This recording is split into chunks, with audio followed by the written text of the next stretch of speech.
Perjanjian Allah dengan Abraham di Kejadian 17 ayat 19. Saya bacakan ya. Iya, silakan. Bukan itu topiknya, pindah topik ini. Orang tuanya Paulus siapa namanya, wis? Biar Bang Handi, data ini akan namper dia. Tengok aja, maaf Bang Handi. Ya silakan Anda baca data nomor 19. Nanti akan saya bacakan nomor 7-nya. Oke ya? Kejadian 17 ayat 19, demikian kata firman Tuhan. Iya. Tetapi Allah berfirman, tidak, melainkan istrimu Sarahlah yang akan melahirkan anak laki-laki bagimu, dan engkau akan menamakan dia Ishak, dan aku akan mengadakan perjanjianku dengan dia menjadi perjanjian yang kekal untuk keturunannya. Perjanjian yang kekal loh Mas Bro. Sudah? Apakah bisa, namanya kekal itu bisa dirubah nggak? Sudah? Bentar, jawab dulu. Iya, sudah, saya akan jawab. Iya, saya akan jawab. Yang namanya kekal itu bisa dirubah nggak? Saya akan jawab. Silakan. Anda diam ya. Ini menolong cara Anda memang berdebat kayak gitu. Nggak apa-apa, saya maklum. Tadi saya sudah membacakan silsilah baginda Rasulullah Muhammad sallallahu alaihi wasallam. Nabi Ibrahim alaihissalam melahirkan Nabi Ismail, melahirkan anaknya yang kedua Kedar, kemudian Uram, kemudian Udda, kemudian Mesih bin Subai, sampai kepada Adnan turun lagi sampai kepada Abdullah turun lagi kepada baginda Rasulullah Muhammad sallallahu alaihi wasallam. Anda maju ke dalam nomor 19-nya yang tidak ada hubungannya dengan Kristen sama sekali. Ishak keturunannya adalah Bani Israel, tak ada hubungannya dengan Kristen. Kenapa Anda bawa itu? Itu colokok namanya. Sekarang ketika Anda berbicara mengenai agama Anda dan berbicara mengenai agama saya Islam, mundur 2 ayat, mundur 19, mundur beberapa ayat kemudian, 12 ayat, mundur sedikit. Di situ dikatakan bahwasanya aku akan mengadakan perjanjian antara aku dan engkau serta keturunanmu secara turun temurun menjadi perjanjian yang kekal. Sekarang saya kembalikan kepada Anda. Anda ngerti kekal? Selama-lamanya. Aku akan menjadi Tuhanmu wahai Abraham, Tuhan anak-anakmu wahai Abraham, Tuhan keturunanmu wahai Abraham, Tuhan kalian secara turun temurun. Tidak ada yang bisa membantai ini, bahwa Abraham memiliki Tuhan dan Tuhannya itu akan menyembah, dan keturunan Abraham itu akan menyembah kepada Tuhannya Abraham. Itu jelas. Al-Quran menarasikan dengan sangat jelas dalam Al-Quran surah Al-Baqarah.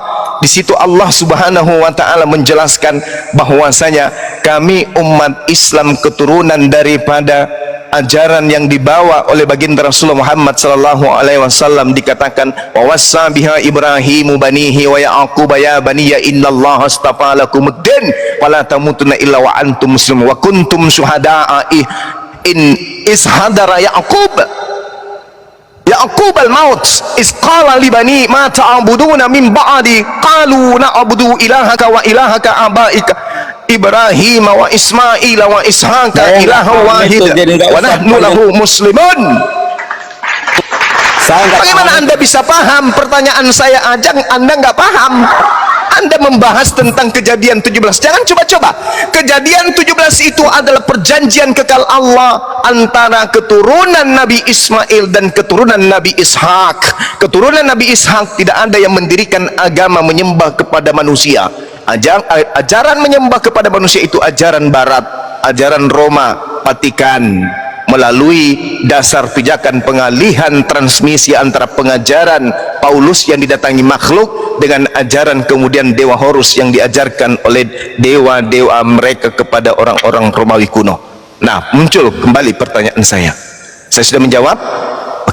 Sekarang muncul pertanyaan saya. Siapa nama bapaknya Paulus kalau memang yang datang kepadanya itu adalah makhluk yang benar atau roh kebenaran? Silakan. Jadi kalau bro mau tanya siapa bapaknya Rasul Paulus, itu memang tidak tertulis di dalam Alkitab. Kenapa tidak tertulis? Karena itu bukan hal yang penting. Ya, bukan hal yang penting. Bapaknya Paulus tidak perlu ditulis di Alkitab, karena itu bukan hal yang esensi. Ya, kok bukan hal yang esensi? Paulus ini sabar. Paulus ini mengajarkan kemudian 13 kitab kepada Anda. Anda tidak tahu siapa orangnya. Anda tidak tahu siapa orangnya. Paulus ini setan atau manusia? Kalau Anda mengatakan dia adalah manusia, siapa nama bapaknya, siapa nama ibunya? Jangan-jangan dia si iblis yang menjelma menjadi manusia, hanya sekedar untuk menyesatkan manusia. Karena Yesus mengatakan, waspadalah kepada Mesias palsu, waspadalah kepada nabi palsu yang datang kepadamu mengaku menyamar sebagai domba, padahal dia adalah serigala yang buas. Sekarang Yesus mengatakan, jangan terlalu jauh Anda mengatakan mana nabi palsu, mana nabi palsu. Sekarang derita Anda dulu Anda obatin, luka yang ada pada diri Anda dulu Anda sembuhkan. Yesus mengatakan dalam Matius 24 nomor 24, sebab Mesias palsu, Yesus palsu akan datang. Sekarang di mana Yesus palsu itu datang? Tolong tunjukkan. Apakah datang kepada Nabi Muhammad mengaku Yesus palsu, atau datang kepada Paulus mengaku Yesus? Akulah Yesus yang kau aniaya. Ini Yesus siapa ini yang datang kepada Paulus mengaku Yesus? Asli atau palsu? Sekarang kita apple to apple ya. Dari yang tadi apple to apple. Muhammad itu siapa ya? Dari tadi apple to apple. Nabi Muhammad, dong, nggak usah mulut besar. Nabi Muhammad sudah kuceritakan silsilahnya langsung dari Nabi Ibrahim. Bahkan kalau Anda minta sampai kepada Nabi Adam, aku pun sanggup, insya Allah. Nah sekarang Anda menyebutkan sekedar Bapak Paulus aja nggak bisa. Habis itu Anda musar mulut apple to apple Nabi Muhammad dengan Paulus. Saya katakan kalau Paulus Anda tidak bisa sebutkan bapaknya, maka saya katakan Paulus itulah Dajjal itu. Pauluslah Dajjal penyesat. Pauluslah Dajjal penyesat yang paling besar di atas muka bumi ini, melahirkan pengikut 12 miliar yang menyembah kepada manusia. Ayo, ayo. Jangan dong saya di mute terus bro. Oke, jangan di mute. Saya sederhanakan poinnya. Yesus mengatakan akan datang Yesus palsu. Pertanyaan saya, apakah Yesus pernah datang kepada Nabi Muhammad mengaku Yesus, atau ada makhluk yang pernah datang kepada Paulus mengaku Yesus? Jujur, silakan. Oke. Sekarang kita coba bahas kriteria nabi palsu itu seperti apa. Kriteria Mesias palsu mengaku Mesias. Oke. Nggak usah Anda kriteria nggak usah, ngapain ke kriteria?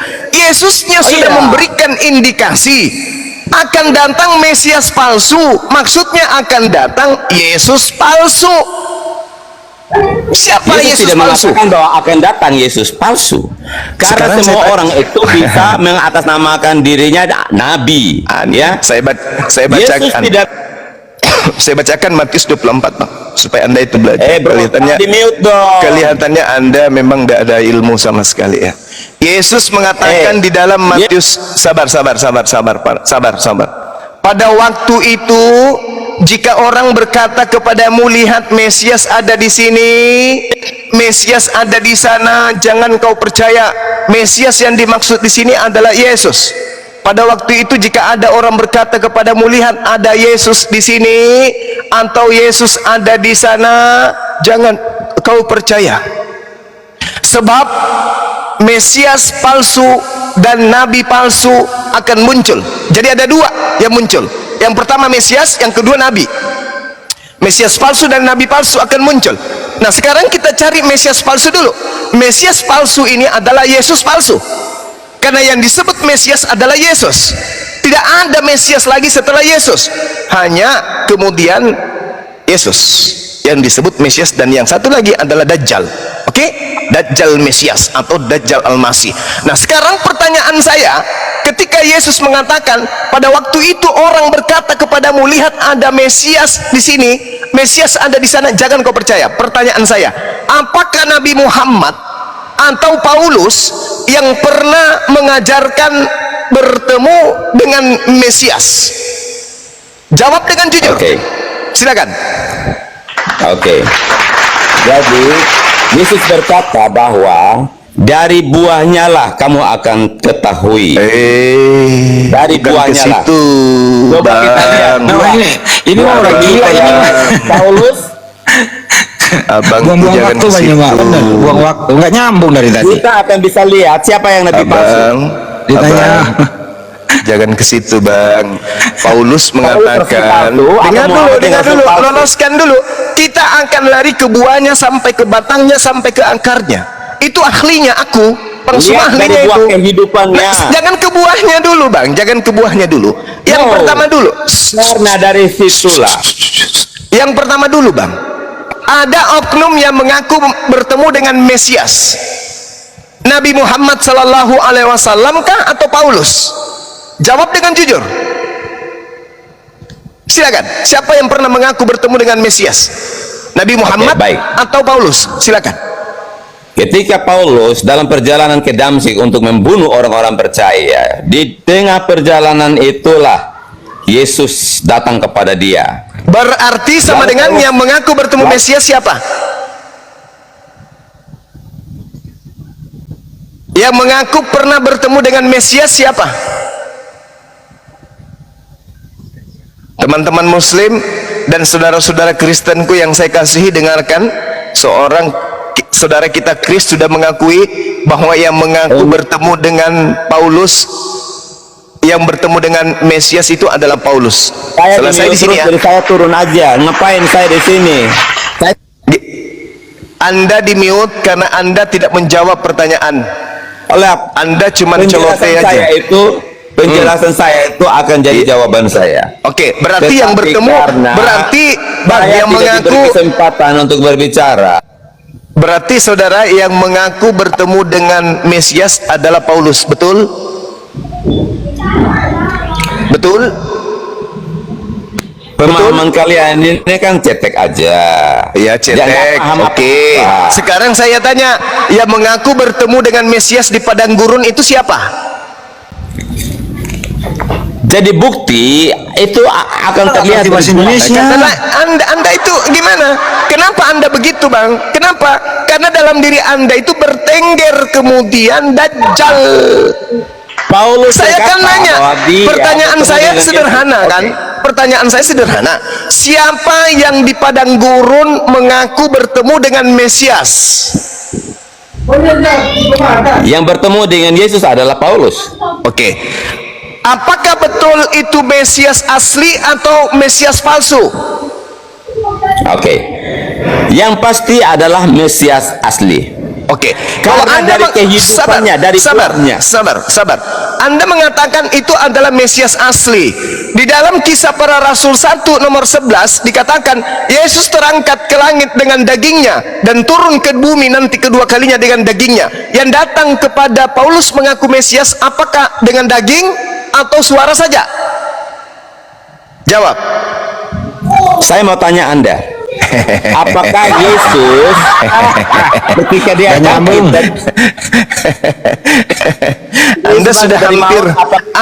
Anda sudah hampir sembuh, tapi Anda menolak untuk disuntik. Saya tanya kepada Anda, Kisah Para Rasul 1 nomor 11, saudara, Yesus terangkat dengan dagingnya. Malaikat mengatakan Yesus datang kedua kalinya dengan dagingnya. Pertanyaan saya, Mesias yang mengaku, suara yang mengaku Mesias di padang gurun kepada Paulus ini dengan dagingnya atau hanya suara tok? Jawab. Suara tok. Berarti itu bukan Yesus asli. Inilah Mesias palsu yang datang kepada Nabi palsu. Jadi Mesias palsu bertemu dengan Nabi palsu, lahirlah agama Kristen. Semua tepuk tangan. Itu endingnya. Ajaran palsu, buahnya ajaran palsu. Jadi Mesias palsu ketemu dengan Nabi palsu. Mesias palsunya inilah yang disebut Dajjal laknatullah alaihi. Sama-sama mengaku Al-Masih, sama-sama mengaku Mesias. Dajjal juga Mesias, Dajjal juga Al-Masih. Yang datang kepada Paulus adalah Mesias atau Al-Masih. Jelas?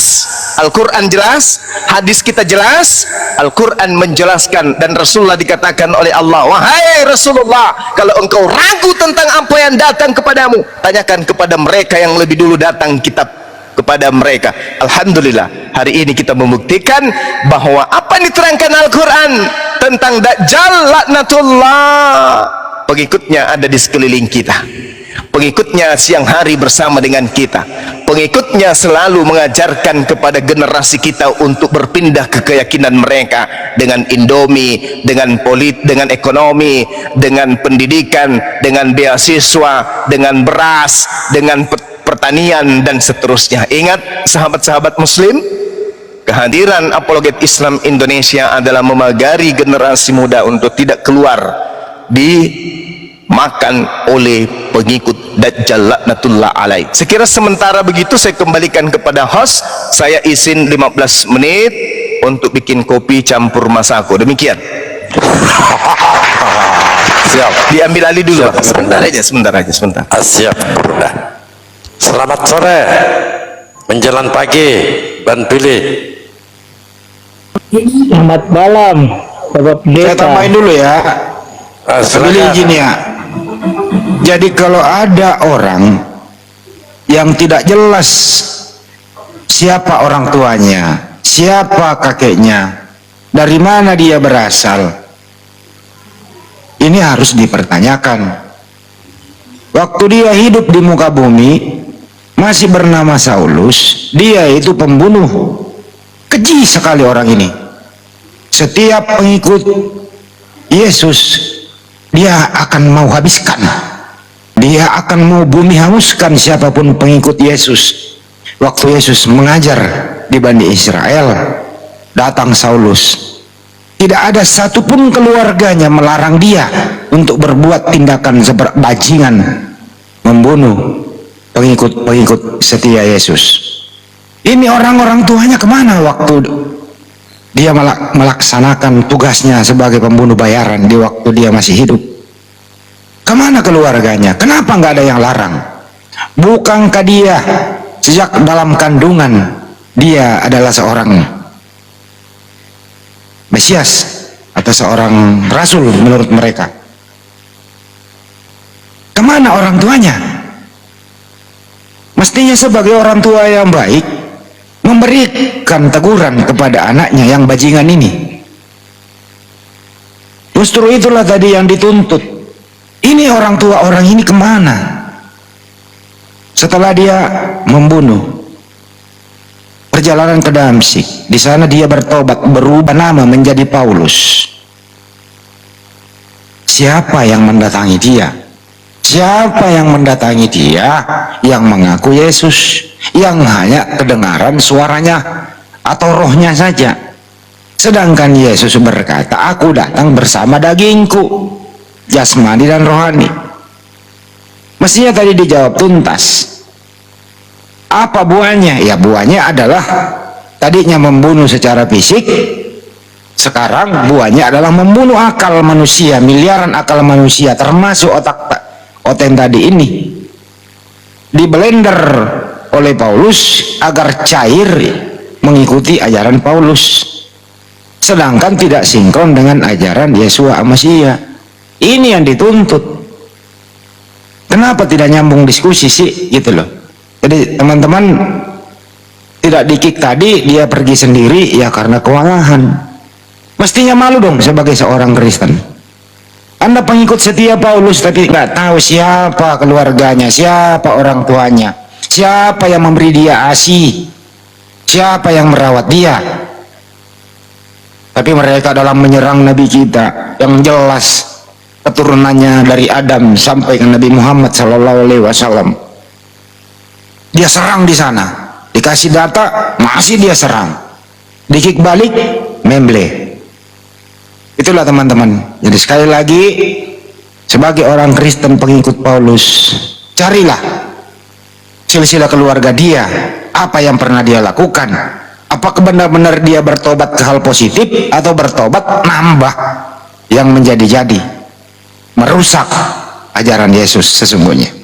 Terima kasih. Semoga Kristen ada yang ingin diskusi, pandai berbahasa Indonesia, biar nyambung, kalau ditanya apa dijawab apa. Lanjut, kembali ke host. Siap. Gimana Ban Pil? Ada yang mau ditambahkan atau mau disanggah dari Pak Handi Selebes yang berasal dari Burundi, negara Burundi? Silakan. Oke, terima kasih Bapak Pendeta. Ya, selamat siang buat semua yang ada di room, terlebih khusus buat Bang Andi, Bang Suma, Bang Beni, Bang Imbrus, Yerusalem, dan satu lagi Bang Arif juga. Selamat siang, semoga sehat pribadi maupun keluarga. Saya disapa enggak? Bapak Pendeta juga tetap andalan. Saya takut terlempar nanti. Tidak, saya menyimak tadi memang sudah sesuai dengan apa yang diharapkan, tetapi Pak Kris lupanya loncat mungkin tadi itu. Tidak mampu. Tapi tidak apa-apa, yang penting kan kita, kalau saya akan sangat arif kalau kita bisa saling mencerahkan sih sebenarnya. Tidak perlu, toh hari ini kalau saya menang bukan berarti saya segala-galanya, atau apa, Bang Suma menang juga bukan berarti Begini ada Pak Felix, kan? Pak Felix, Siap.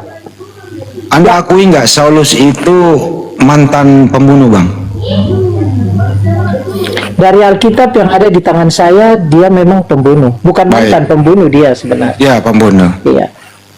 Kalau sekarang masih membunuh nggak dia, Bang? Iya Bang, dia sudah tidak ada, mungkin tulang-tulangnya juga sudah tidak ada itu Bang. Ajarannya maksud saya, Bang, ajarannya masih membunuh nggak? Kalau saya belum ketemukan ayatnya itu sampai sekarang kalau dia masih bisa membunuh. Ajarannya itu, Bang, membunuh akal sehat manusia, Bang. Kalau bilang membunuh akal sehat manusia kan, ini ada pandangan saya yang agak berbeda sedikit Bang. Ya, silakan. Tidak, Kembali lagi Bang, ini asik nih. Bang, saya izin panggil abang, tidak apa-apa ya Bang? Mungkin Apa Bang panggil? Aku juga panggil abang. Kita saling menghormati, Bang. oh siap Abang. Takutnya mungkin nanti ada yang kurang hati sama saya, wah itu pimpinan saya atau abang yang saya hormati baru dipanggil abang sama orang kecil itu. Nah itu yang maksud saya sih sebenarnya. Jadi pertanyaan abang tadi, kenapa saya ada alternatif atau ada pemikiran lain, karena ada beberapa orang, jangan banyak lah, beberapa orang yang memang menikmati apa yang disampaikan dalam arti ajarannya Paulus, tetapi ada yang memang tidak menikmati. Dan seperti tadi bahasan, memang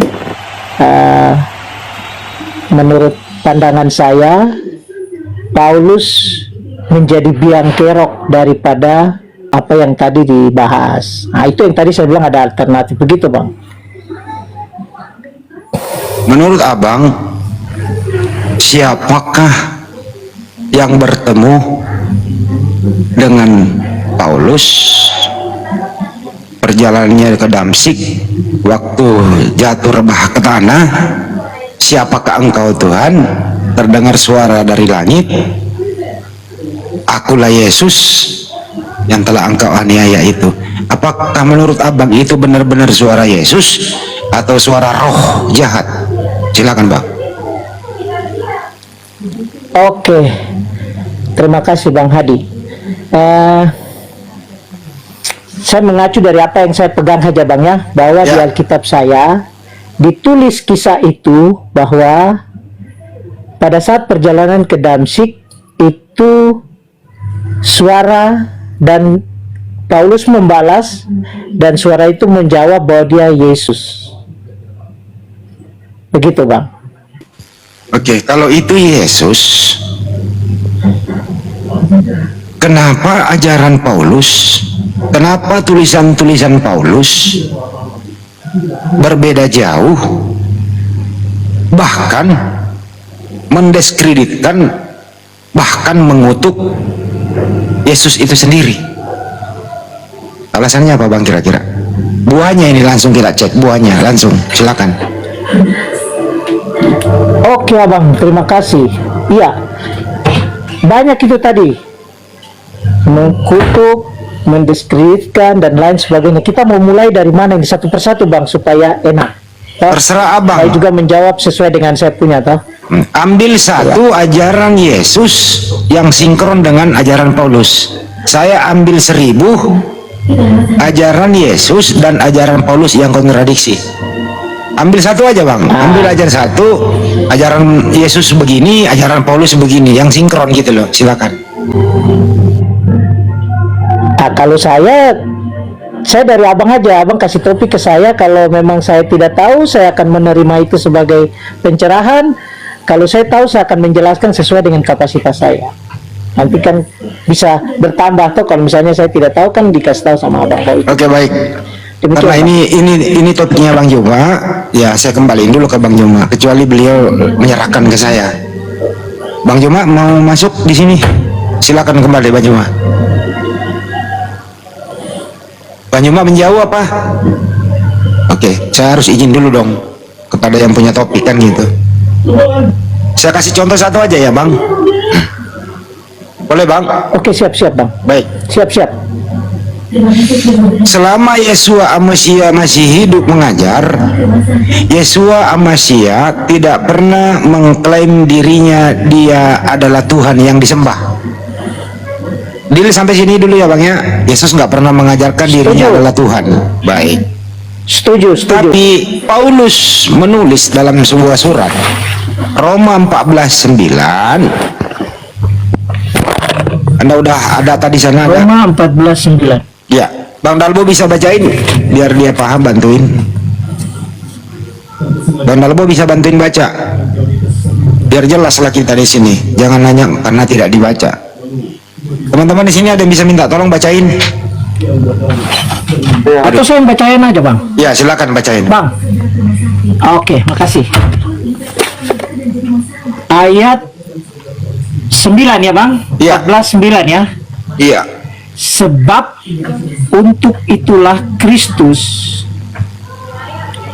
telah mati dan hidup kembali, supaya ia menjadi Tuhan baik atas orang-orang mati maupun atas orang-orang hidup. Ya. Oke. Jadi Yesus waktu hidup atau Yesua Amasya waktu hidup tidak pernah mengklaim dirinya Tuhan. Setelah dia nggak ada di bumi atau Saulus ini mematikan Yesus secara terkutuk di tiang salib, kemudian dia hidupkan lagi Yesua Amasya ini atau Yesus ini menjadi Tuhan. Kan begitu. Pertanyaan saya itu Bang sederhana. Roh apa yang membisiki Paulus? Ya, bekas mayat dihidupkan menjadi Tuhan. Roh apa yang membisiki dia Bang? Silakan. Oke. Terima kasih. Saya akan menjawab sesuai dengan apa yang saya bisa jawab. Kalau kurang mohon maafkan. Tapi kalau perlu ditambah boleh ditambah. Iya. Kalau kita mengacu dari ayat ini, maka akan terpotong di tengah penjelasannya kalau kita hanya memakai ayat ini. Tetapi kita harus memakai ayat dari atas. Ini kronologisnya apa ini? Nah, untuk membuat lebih simpel, saya menggunakan perikop yang diberikan oleh LAI, Lembaga Alkitab Indonesia, untuk menjadi patokan garis besar. Headline-nya itu bahwa jangan menghakimi saudaramu. Jadi secara garis besar, firman Tuhan ini Paulus tulis, atau cerita ini Paulus ceritakan kepada, atau surat, yang bagusnya surat, karena ini memang bentuknya surat yang ditujukan kepada jemaat di Roma. Pada situasi di pasal 14 ini ada perselisihan di antara di dalam jemaat di Roma. Kenapa ada perselisihan? Di mana-mana tetap ada pro dan kontra. Ada kelompok Yahudi yang eksplisit dan ada kelompok Yunani dan juga kelompok yang lain. Antara Yahudi dengan Yahudi juga ada kelompok-kelompok. Jadi garis besarnya yang saya bisa sampaikan saat ini adalah Paulus mau menjelaskan bahwa Yesus atau yang Yesus Kristus atau yang diurapi itu, dia mati bukan saja untuk orang hidup, tapi juga orang mati, karena ada visinya, ada visi yang dia bawa waktu mau datang ke dunia yang dijabarkan di dalam 4 kitab Injil. Nah, itu yang Paulus sampaikan itu, supaya jangan ada di antara umat atau jemaat yang ada di Roma ini perpecahan antara kelompok A dan kelompok B, tetapi mari bersatu di bawah kasih dan kuasa Kristus yang mau menanggung dosa, bukan saja untuk orang hidup, tapi juga orang mati. Begitu Bang, menurut saya. Bang, sepertinya abang nggak substansinya begitu. Boleh Anda baca satu perikop, silakan saja, tapi jangan menghilangkan endingnya. Jadi kalau berbicara itu Bang, sebuah buku itu pasti ada kesimpulannya. Pasti Anda sebagai seorang Kristen udah membaca ini semua. Sebagaimana kalau pendeta di gereja itu berkhotbah kepada jemaatnya, nggak dibaca semua kayak gitu. Selalu ada ending-ending tertentu. Sebagaimana kalau pendeta membuktikan Yesus Tuhan, nggak dibaca Kejadian sampai Wahyu. Jadi kalau diskusi itu Bang, sebaiknya fokus sama topik dan substansi berdasarkan data yang kita pilih. Anda menyuruh memilih, ya saya pilihlah itu. Yesua Mesia nggak pernah mengklaim dirinya Tuhan waktu hidup. Paulus ke Damsik, konon menurut dia yang dia dengar suaranya adalah Yesus.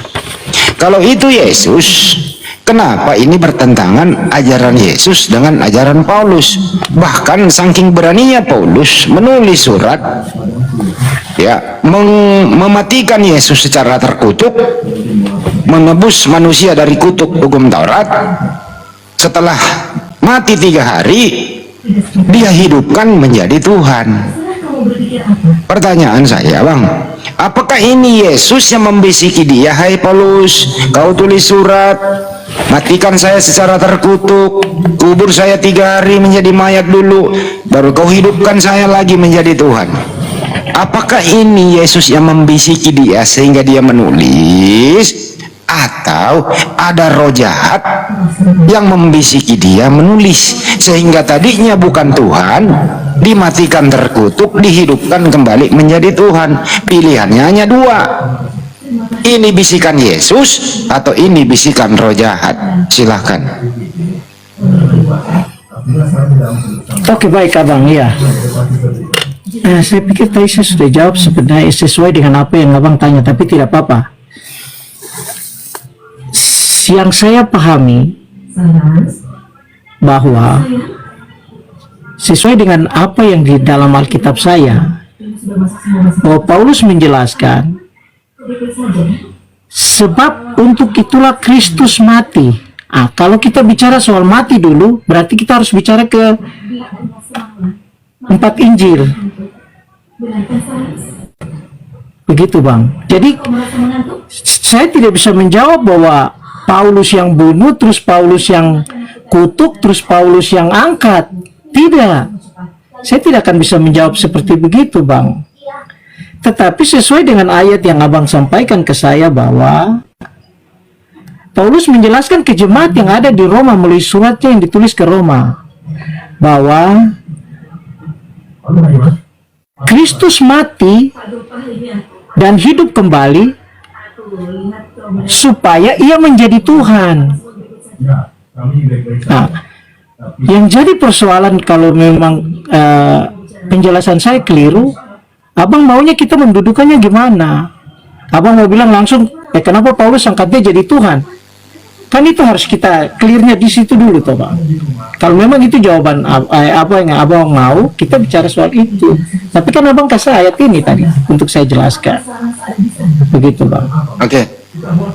Sederhana kok ini Bang. Tinggal Abang ini jujur saja. Saya kan dari awal mengatakan, Saulus waktu hidup membunuh manusia lahir dan batin. Membunuh manusia ya benar-benar membunuh fisik, memisahkan fisik dengan roh. Inilah yang itulah yang disebut dengan pembunuh. Waktu dia bertobat, dia nggak mencari lagi mangsa, membunuh manusia sebagaimana yang pernah dilakukan dulu.